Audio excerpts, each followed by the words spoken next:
నమస్కారం day news కి స్వాగతం. నేను మీ మహంతి. ముందుగా నాటి ముఖ్యాంశాలు. ఇప్పుడున్న పత్రికలు వాస్తవాలను రాయటం లేదని ఊహాజనిత వార్తలకు ప్రాధాన్యత ఇస్తున్నారన్న సుప్రీంకోర్టు మాజీ ప్రధాన న్యాయమూర్తి నూతలపాటి వెంకటరమణ. జిల్లా కేంద్ర సహకార బ్యాంకులను రాష్ట్ర సహకార బ్రాంచులుగా మార్పు చేయాలని, సహకార బ్యాంకింగ్ లో రెండంచెల విధానం అమలు చేయాలని డిమాండ్ చేసిన Andhra Pradesh cooperative central banks employees association. Vijayawada Madhura Nagar ప్రాంతంలో విజిబుల్ పోలీసింగ్ కార్యక్రమం ఏసీపీ దామోదర్ ఆధ్వర్యంలో శనివారం సాయంత్రం నిర్వహించిన వైనం. ఇప్పుడున్న పత్రికలు వాస్తవాలను రాయటం లేదని, ఊహాజనిత వార్తలకు ప్రాధాన్యత ఇస్తున్నారని సుప్రీంకోర్టు మాజీ ప్రధాన న్యాయమూర్తి నూతలపాటి వెంకటరమణ అన్నారు. ఇచ్చే వార్తలు వాస్తవాలకి దగ్గరగా నిష్పక్షపాతంగా ఉండాలని ఆయన సూచించారు. వృత్తి పట్ల ఎలాంటి నిబద్ధతతో పనిచేస్తున్నామో ప్రతి ఒక్కరూ తెలుసుకోవాలన్నారు. తెలుగు జర్నలిస్టుల సంక్షేమ సంఘం ఆధ్వర్యంలో ఇరు రాష్ట్రాల జర్నలిస్టులకు ఉగాది పురస్కార ప్రదానోత్సవం జరిగింది. ఉగాది పురస్కారాల ప్రదానోత్సవ కార్యక్రమానికి సుప్రీంకోర్టు మాజీ ప్రధాన న్యాయమూర్తి నూతలపాటి వెంకటరమణ పలువురు ప్రముఖులు హాజరయ్యారు. ఈ సందర్భంగా ఆయన జర్నలిస్టుల సంక్షేమ సంఘం పాట పోస్టర్ లాంచ్ చేశారు. అనంతరం నూతలపాటి వెంకటరమణ చేతుల మీదుగా జర్నలిస్టులకు అవార్డు ప్రదానోత్సవం జరిగింది. ఈ సందర్భంగా జస్టిస్ వెంకటరమణ మాట్లాడుతూ తన మొదటి ఉద్యోగం జర్నలిస్ట్ గానే ప్రారంభించానన్నారు. డిగ్రీ పూర్తయిన తరువాత ఏం చేయాలో తెలియని సమయంలో కొన్నాళ్ల పాటు విజయవాడ సిటీలో జర్నలిస్టులుగా పనిచేశానన్నారు. అప్పట్లో ఇంతమంది జర్నలిస్టులు లేరని, విజయవాడలో మొత్తం 10 మంది జర్నలిస్టులు మాత్రమే ఉండేవారన్నారు. వినోదం, విజ్ఞానం, ఆనందం, హాస్యం అన్ని రకాలు జర్నలిస్టులు అందిస్తున్నారన్నారు. వృత్తి పట్ల ఎలాంటి నిబద్ధతతో పనిచేస్తున్నామో ప్రతి ఒక్కరూ తెలుసుకోవాలని ఆయన సూచించారు. జర్నలిస్ట్ మాట్లాడే మాట ఒకరిని కించపరిచే రీతిలో ఉండకూడదన్నారు.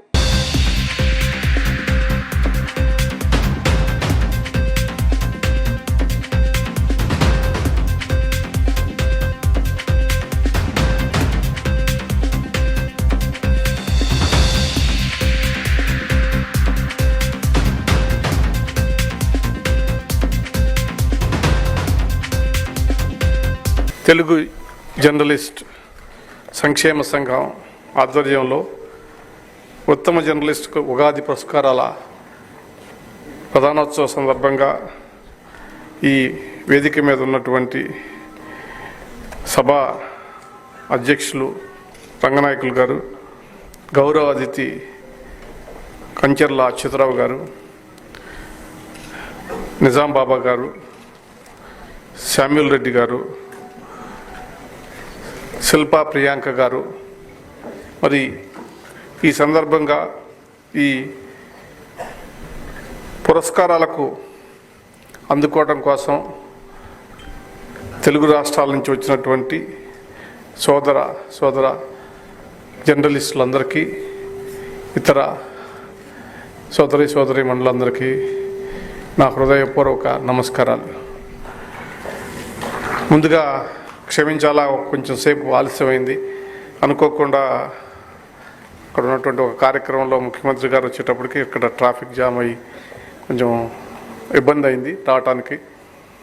సో అందుకని కొంచెం లేట్ అయింది, క్షమించాలా. నేను కూడా మరి నాకు తెలిసిన తర్వాత మొదటి ఉద్యోగం ఒక జర్నలిస్ట్గానే ప్రారంభించినటువంటి విషయం మీ అందరికీ తెలుసు.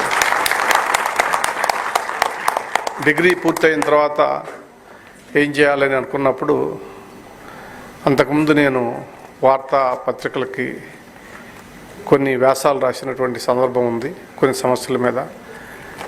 ఆ నేపథ్యంలో ఒక తెలుగు దినపత్రిక, ప్రత్యేకించి ఈనాడులో సబ్ ఎడిటర్గా పనిచేద్దాం అనేటటువంటి ఉద్దేశంతో వెళ్ళాను. ఆషామాషిగా అది నాకు ఇస్తారా లేదా అనేది కూడా నాకు ఒక డౌట్, ఎందుకంటే నాకు జర్నలిజంలో ఏ రకమైనటువంటి అనుభవం లేదు. జిల్లా కేంద్ర సహకార బ్యాంకులను రాష్ట్ర సహకార బ్రాంచులుగా మార్పు చేయాలని, సహకార బ్యాంకింగ్ లో రెండంచెల విధానం అమలు చేయాలని డిమాండ్ చేస్తూ విజయవాడలో Andhra Pradesh cooperative central banks employees association ఆధ్వర్యంలో రౌండ్ టేబుల్ సమావేశం నిర్వహించారు. సమావేశానికి ముఖ్య అతిథులుగా విచ్చేసిన డొక్క మాణిక్యవర ప్రసాద్ మరియు సిపిఐ రాష్ట్ర కార్యదర్శి కె రామకృష్ణలు మాట్లాడారు. ప్రభుత్వమే సహకార వ్యవస్థను నడిపిస్తే సహకార అనే దానికి అర్థం ఉండదని డొక్కా మాణిక్య వరప్రసాద్ అన్నారు. సహకార వ్యవస్థను నిలబెట్టుకోవడానికి అందరూ కృషి చేయాలని పిలుపునిచ్చారు. గ్రామీణ ప్రాంత రైతులు, పేద ప్రజలకు సేవ చేసేందుకే సహకార వ్యవస్థను ఏర్పాటు చేశారని సిపిఐ రాష్ట్ర కార్యదర్శి రామకృష్ణ అన్నారు. Andhra Pradesh cooperative bank employees association వజ్రోత్సవాల సందర్భంగా సహకార బ్యాంకింగ్లో రెండంచెల విధానంతో రాజకీయ జోక్యం తగ్గి రైతులకు, పేద ప్రజలకు నేరుగా సేవలు అందించే వీలుంటుందన్నారు. సహకార బ్యాంకింగ్లో రెండంచెల విధానం అమలు అంశాన్ని ముఖ్యమంత్రి దృష్టికి తీసుకువెళ్తామన్నారు.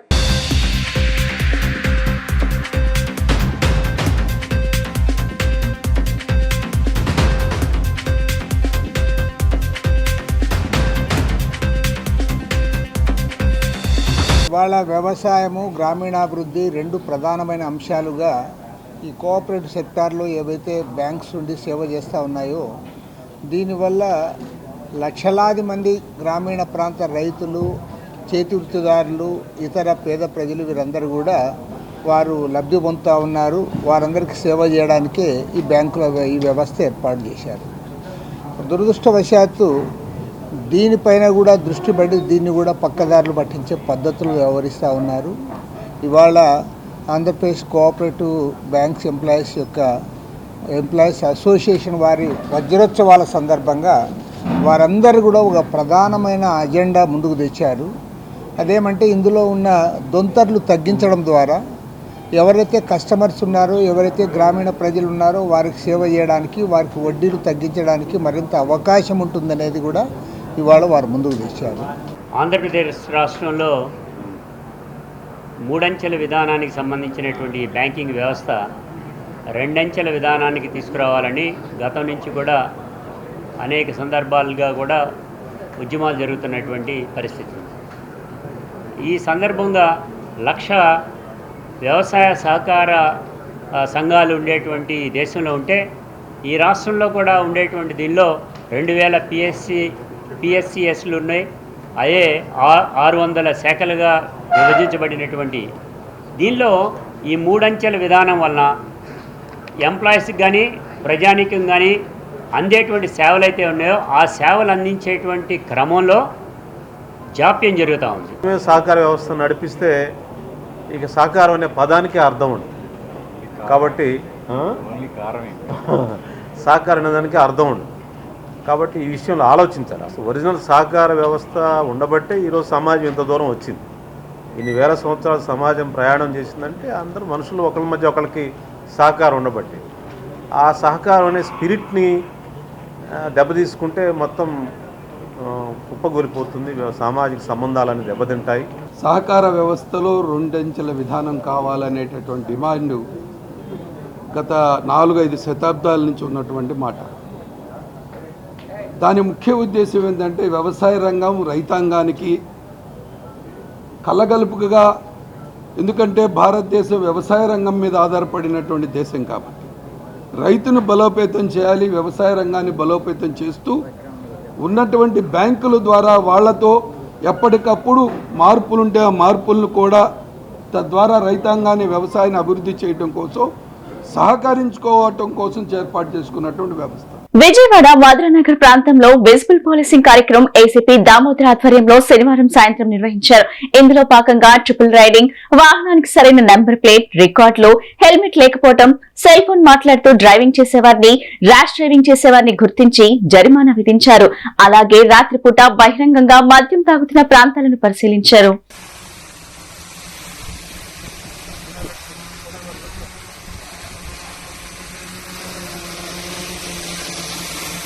మద్యం మత్తులో ఆర్టీసీ బస్సు ఎక్కి అసభ్యంగా ప్రవర్తించిన ఓ వ్యక్తికి తిట్లు, తన్నులతో మహిళలు తగిన బుద్ధి చెప్పారు. ఈ ఘటన రాజన్న సిరిసిల్ల జిల్లాలో జరిగింది. మద్యం సేవించిన వ్యక్తి వేములవాడ నుంచి సిద్దిపేట వెళ్తున్న బస్సు ఎక్కాడు. అసభ్యంగా ప్రవర్తించడంతో ఓ మహిళ అతన్ని కాలితో తన్నింది. దీంతో అతడు ఎదురుదాడికి దిగాడు. దీంతో కండక్టర్ బస్సును ఆపి అతన్ని దింపేశారు. ఈ వీడియో సోషల్ మీడియాలో వైరల్ అవుతుంది.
సిద్దిపేట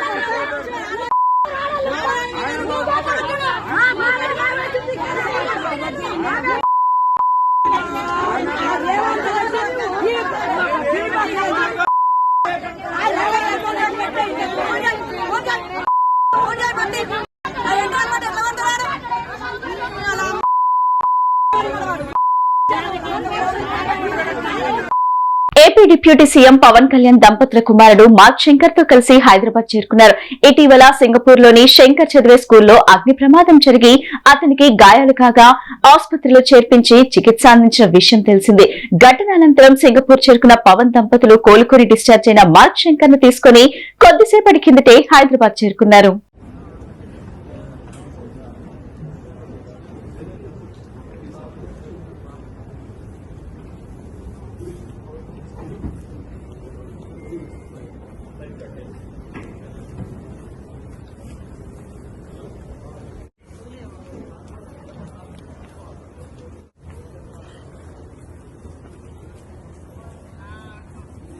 ఛత్తీస్గఢ్ లో ఓ ఎలుగుబంటిపై గ్రామస్తులు కర్కశంగా ప్రవర్తించారు. సుక్మా జిల్లాలోని ఓ గ్రామంలోకి ఎలుగుబంటి దారి తప్పి వచ్చింది. స్థానికులు బంధించి తీవ్రంగా కొట్టారు. నోటిపై బలంగా బాదడంతో తలడిల్లిపోయి ఆర్తనాదాలు చేసింది. ఇదంతా అక్కడున్న వారు అడ్డుకోకుండా చోద్యం చూశారు. ఈ వీడియో చక్కర్లు కొట్టడంతో జంతు ప్రేమికులు మండిపడుతున్నారు. నిందితులను గుర్తించి వారికి 10,000 రూపాయలు ఇస్తామని అటవీశాఖ ప్రవర్తించింది.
Yang poit bo patu ba kita. Arre. Arre. Arre.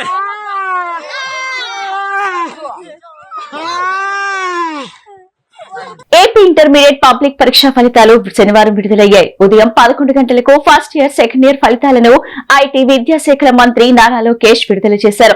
విద్యార్థులు వెబ్సైట్ ద్వారా ఫలితాలు తెలుసుకోవచ్చని, అలాగే మన మిత్ర వాట్సాప్ నెంబర్ 9552300009 ద్వారా కూడా ఫలితాలు చూడవచ్చని సూచించారు.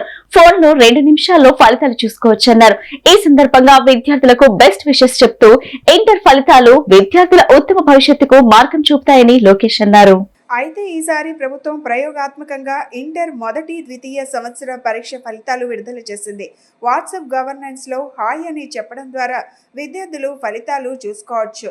గతంలో ప్రభుత్వాలు పరీక్ష ఫలితాల విడుదల సందర్భంగా మీడియా సమావేశం ఏర్పాటు చేసి ఆన్లైన్, ఆఫ్లైన్లోనూ ఫలితాలు విడుదల చేసేవి.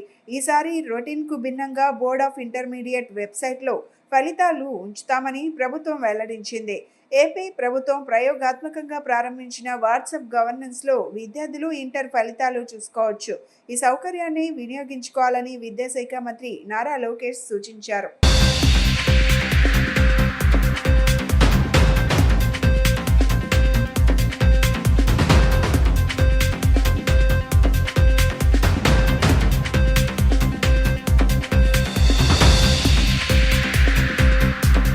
రాష్ట్రంలో వైసీపీ నాయకులు అలజడులు సృష్టించాలని, మత విద్వేషాలు రెచ్చగొడుతూ ప్రజలను దారి మళ్లించే ప్రయత్నం చేస్తున్నారని రాష్ట్ర గనుల శాఖ మంత్రి కొల్లు రవీంద్ర ఆరోపించారు. టీటీడీ గోశాలలో గోమరణాలు జరిగాయని ఓ కొత్త అసత్య ప్రచారానికి దిగారని విమర్శించారు. శనివారం మంత్రి కొల్లు రవీంద్ర మీడియాతో మాట్లాడారు. ముఖ్యమంత్రి చంద్రబాబు నాయుడు ఆహానిశలు కష్టపడుతూ దేశంలోనే రాష్ట్రాన్ని ప్రథమ స్థానంలో నిలబెట్టేందుకు అన్ని రకాలుగా ప్రయత్నిస్తుంటే ఇలా దుష్ప్రచారాలు చేయడాన్ని తీవ్రంగా ఖండిస్తున్నామన్నారు. వైసీపీ నాయకులు తమ రాజకీయ లబ్ధి కోసం రాష్ట్ర గౌరవాన్ని దిగజార్చే విధంగా అసత్య ఆరోపణలు చేయడం సిగ్గుచేటన్నారు. జరిగిన ఘటనపై సమగ్ర విచారణ జరుపుతామని స్పష్టం చేశారు. వైఎస్ఆర్ పార్టీ నాయకులు ఆంధ్రప్రదేశ్ రాష్ట్రంలో అలజడులు సృష్టించాలని, మత విద్వేషాలు రెచ్చగొట్టాలని ఈరోజు రకరకాలైనటువంటి ఎత్తుగళ్ళు ఎత్తుతూ ప్రజల్ని దారి మళ్లించే కార్యక్రమాలు చేస్తూ ఉన్నారు. ఈరోజు టీటీడీకి సంబంధించినటువంటి గోశాలలో మరణాలు జరిగినాయి, గోమరణాలు జరిగినాయి అని చెప్పి ఒక కొత్త అసత్య ప్రచారానికి కరుణాకర్ రెడ్డి గారు దిగుతూ ఉన్నారు. ఈరోజు ప్రపంచవ్యాప్తంగా కోట్లాది మంది భక్తుల మనోభావాల్ని దెబ్బతీసే విధంగా ఇటువంటి తప్పుడు ప్రచారాలు చేయడానికి మరి కరుణాకర్ రెడ్డి గారు ప్రయత్నం చేస్తున్నారని చెప్పి ఖచ్చితంగా మనం అందరం కూడా చెప్పొచ్చు. తిరుమల తిరుపతి పవిత్రత మీద, స్వామివారి గురించి కూడా మరి గతంలో నల్లరాయి అది, దాని మీద చెప్పు విసిరితే ఏమవుద్ది, పెకలించేస్తామని చెప్పి మాట్లాడినటువంటి వ్యక్తి ఈ కరుణాకర్ రెడ్డి. ఇవాళ ఆయన వచ్చి ఇటువంటి ప్రశాంతతకు భంగం కలిగించే విధంగా ఇటువంటి ఆరోపణలు చేసే కార్యక్రమానికి వైఎస్ఆర్ పార్టీ నాయకులు దిగజారుతూ ఉన్నారంటే ఇవాళ మనం అందరం కూడా ఆలోచించాల్సినటువంటి విషయం. కోట్లాది దేవతలతో సమానమైనటువంటి గోమాత మీద కూడా ఇలాంటి తప్పుడు ప్రచారాలు చేయటానికి ఇవాళ వైఎస్ఆర్ పార్టీ నాయకులు దిగజారుతూ ఉన్నారంటే మనం అందరం కూడా ఆలోచించాల్సినటువంటి విషయం. గోమరణాల గురించి తప్పుడు ప్రచారం. అంబేద్కర్ రాజ్యాంగం మారుస్తారని మోడీ ప్రభుత్వంపై కాంగ్రెస్ నేతలు దుష్ప్రచారం చేశారని బీజేపీ ఏపీ అధ్యక్షురాలు దగ్గుపాటి పురంధేశ్వరి తీవ్ర విమర్శలు గుప్పించారు. కాంగ్రెస్ హయాంలోనే రాజ్యాంగంలో ఎక్కువ సార్లు సవరణలు జరిగాయన్నారు. ముస్లింల ఓటు బ్యాంకును దృష్టిలో ఉంచుకుని స్వార్థంతో కాంగ్రెస్ నేతలు మోడీ ప్రభుత్వంపై దుష్ప్రచారం చేశారని ధ్వజమెత్తారు. బీజేపీ రాష్ట్ర కార్యాలయంలో అంబేద్కర్ జయంతి వేడుకలు నిర్వహించారు. ఈ కార్యక్రమంలో బీజేపీ జాతీయ ఉపాధ్యక్షురాలు డీకే అరుణ, బీజేపీ ఏపీ అధ్యక్షురాలు దగ్గుపాటి పురంధేశ్వరి, సోము వీర్రాజు, దయాకర్ రెడ్డి, గుడిసె దేవానంద్, విల్సన్ తదితరులు పాల్గొన్నారు. ఈ సందర్భంగా దగ్గుపాటి పురంధేశ్వరి మీడియాతో మాట్లాడారు. ఈ నెల 14వ తేదీన అంబేద్కర్ జయంతి సందర్భంగా బూత్ లెవెల్లో కార్యక్రమాలు చేపట్టామని దగ్గుపాటి పురంధేశ్వరి అన్నారు. సమాజ స్థాపన కోసం అంబేద్కర్ కృషి చేశారని చెప్పారు. అన్ని వర్గాల వారికి సమాన న్యాయం అందించడం అంబేద్కర్ లక్ష్యమని చెప్పారు. అదే ఆదర్శంగా బీజేపీ ప్రజల కోసం పనిచేస్తుందని అన్నారు. 2014లో బీజేపీపై కాంగ్రెస్ నేతలు విష ప్రచారం చేశారని మండిపడ్డారు. నిజానికి అంబేద్కర్కు గౌరవించి సమున్నత స్థానం కల్పించింది బీజేపీనని ఉద్ఘాటించారు. ఆయనను గతంలో అవమానించి రాజీనామా చేసేలా చేసిన చరిత్ర ఎవరిదో అందరికీ తెలుసునని చెప్పారు. భారతరత్న ఇచ్చిన పార్లమెంట్లో అంబేద్కర్ చిత్రపటం పెట్టిన 5 ప్రాంతాలను పంచ్ తీర్థ ఆయన నివాసాన్ని బీజేపీ అభివృద్ధి చేసిందని అన్నారు. ఇవాళ ఈ కార్యక్రమం ప్రధానంగా బాబాసాహెబ్ అంబేద్కర్ గారి జయంతి ఏదైతే ఉందో రేపు ఏప్రిల్ 14, దాన్ని పురస్కరించుకుని దేశవ్యాప్తంగా సాధారణంగా ప్రతి సంవత్సరం కూడా మేము ఈ కార్యక్రమం చేయడం అనేది సర్వసాధారణం. బూత్లో 6 కార్యక్రమాలు అనివార్యంగా చెయ్యాలి అని చెప్పి జాతీయ నాయకత్వం మాకు ఇచ్చినటువంటి ఆదేశం అయితే ఆ 6 కార్యక్రమాల్లో కూడా బాబాసాహెబ్ అంబేద్కర్ గారి జయంతిని బూత్ స్థాయిలో కూడా నిర్వహించడం మేము ప్రతి సంవత్సరం కూడా చేస్తూ వస్తున్నటువంటి విషయం.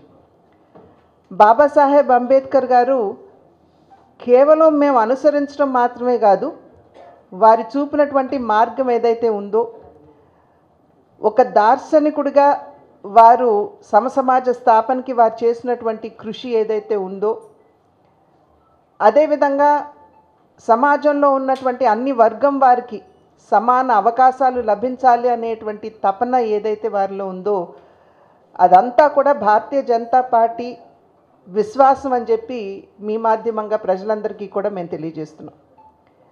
2024 ఎన్నికల సందర్భంలో పెద్ద ఎత్తున దుష్ప్రచారం మా విపక్ష పార్టీలు చేశాయి. అదేమిటంటే బాబాసాహెబ్ అంబేద్కర్ గారి పట్ల భారతీయ జనతా పార్టీకి ఎటువంటి గౌరవం లేదని, వారికి కనుక సంపూర్ణమైనటువంటి మెజారిటీ వచ్చినట్లయితే వారు వెంటనే రాజ్యాంగాన్ని మార్చేస్తారు అని చెప్పి ఒక దుష్ప్రచారాన్ని దేశవ్యాప్తంగా కూడా విపక్ష పార్టీలు చేసినటువంటి నేపథ్యం. ఇవాళ కార్యకర్తలందరూ కార్యోన్ముఖులై ప్రజల్లోకి వెళ్ళి ఇది కేవలం దుష్ప్రచారం మాత్రమే, నిజంగా బాబాసాహెబ్ అంబేద్కర్ గారిని గౌరవించినటువంటి పార్టీ ఏదైనా ఉన్నది అంటే దేశంలో అది భారతీయ జనతా పార్టీ మాత్రమే. విజయవాడ 1 టౌన్ చిట్టినగర్ సొరంగ మార్గంలో అగ్ని ప్రమాదం జరిగింది. దారపు రాంబాబు అనే వ్యక్తి యొక్క హీరో హోండా గ్లామర్ వెహికల్ కాలి పూర్తయింది. చిట్టినగర్ పెట్రోల్ బంక్ లో పెట్రోల్ కొట్టించుకుని వస్తున్న వాహనదారుడు బండి ఫైర్ అవుతుందని అది చూసిన వ్యక్తి తెలియపరచగా వాహనదారుడు వెంటనే అప్రమత్తమై ప్రమాదం నుంచి తప్పించుకున్నాడు.